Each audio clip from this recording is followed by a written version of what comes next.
Assalamualaikum warahmatullahi wabarakatuh. Rasulullah jaminanku. Kisah ini dari penggalan pidato Syekh Husna Sarif, salah seorang ulama besar di Mesir. Sebuah kisah tentang seseorang yang terbelit hutang piutang, yang hidup dalam tumpukan hutang di tengah kubangan kemiskinan. Seorang lelaki yang dulunya kaya raya lalu jatuh bangkrut sehingga mempunyai hutang yang besar. Setiap harinya rumahnya penuh orang yang menagih hutang.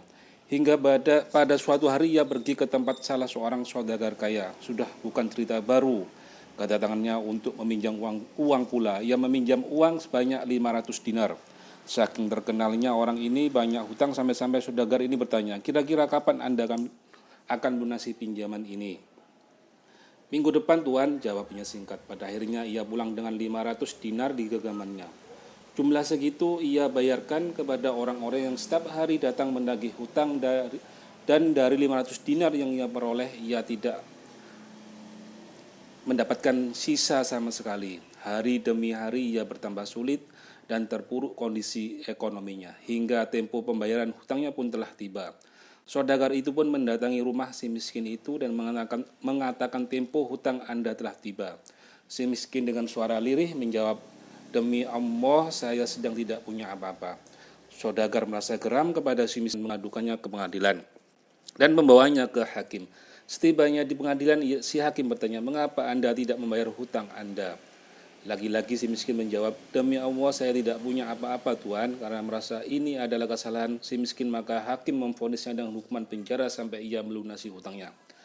Kemudian si miskin bangkit dan berkata, wahai Tuan Hakim, berilah saya waktu untuk hari ini saja. Saya hendak pulang ke rumah untuk berjumpa keluarga dan mengabarkan hukuman ini sekalian berpamitan dengan mereka. Baru kemudian saya akan kembali untuk dipenjara. Hakim menyahuti si miskin dengan mengatakan, bagaimana mungkin, apa jaminanmu bakal kembali besok, sementara aku telah memvonismu hukuman penjara? Lelaki itu terdiam, tapi seolah mendapat ilham di benaknya. Rasulullah jaminanku, wahai Tuan Hakim, bersaksilah untukku jika besok aku tidak datang maka aku bukanlah termasuk umat Rasulullah SAW. Si hakim tersentak diam dan tersentuh hatinya. Ia sadar betapa agungnya Rasulullah. Kemudian si hakim menunda hukuman penjara untuknya hingga esok. Sampai di rumahnya, si miskin mengabarkan kondisi kepada istri bahwa esok akan dipenjara. Lalu istrinya bertanya, wahai suamiku, lantas mengapa sekarang engkau bebas? Aku menaruh nama Rasulullah sebagai jaminanku.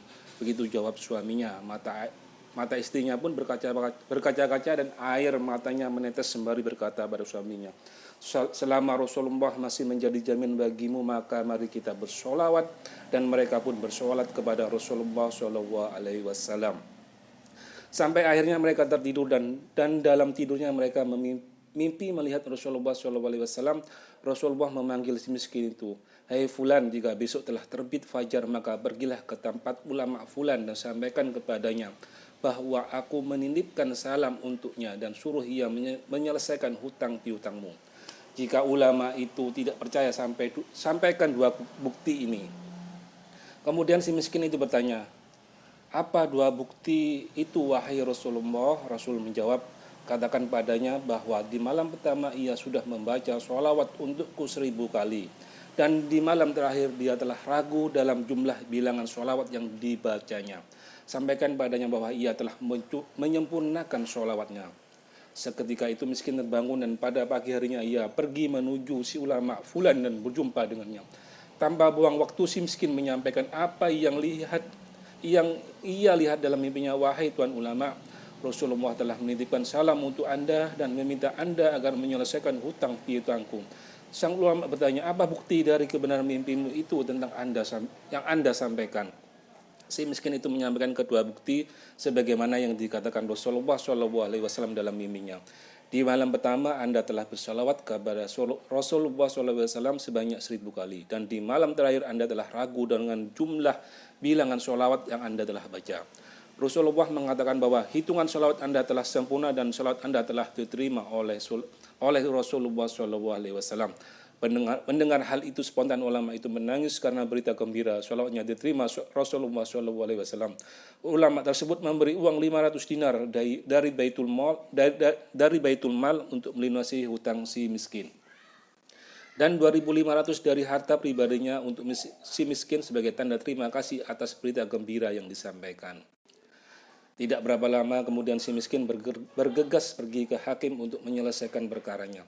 Sesampainya di teman hakim, tiba-tiba si hakim bergerak ke arah si miskin seolah ia rindu ingin melihatnya dan memanggilnya. Saya berucap, "Kemarilah, berkat Anda aku mimpi berjumpa. Allah telah berpesan kepada wajib aku menyelesaikan hutangmu, maka kelak Rasulullah akan menyelesaikan perkaraku di akhirat. Ini uang 500 dinar untuk lunasi hutang-hutang Anda."